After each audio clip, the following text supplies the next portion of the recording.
gitti, sustu kuşlar, ben sustum. Adın düştü içime, orada unuttum. Ne yol kaldı gidecek, ne de dönecek. Ben seni kaybettim, kendimden oldum.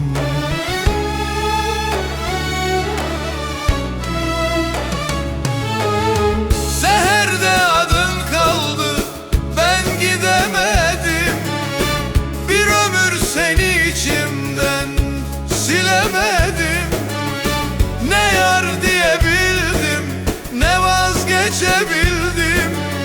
Sen bende yarım kaldın, ben bitemedim.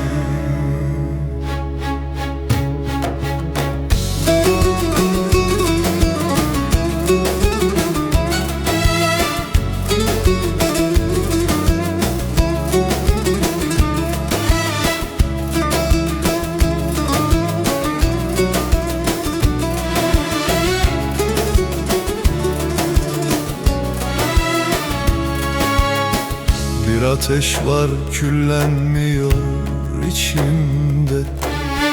Ne söndürebildim, ne de gizledim. Herkes geçti, herkes gitti yolunda. Ben seni beklemekten vazgeçmedim.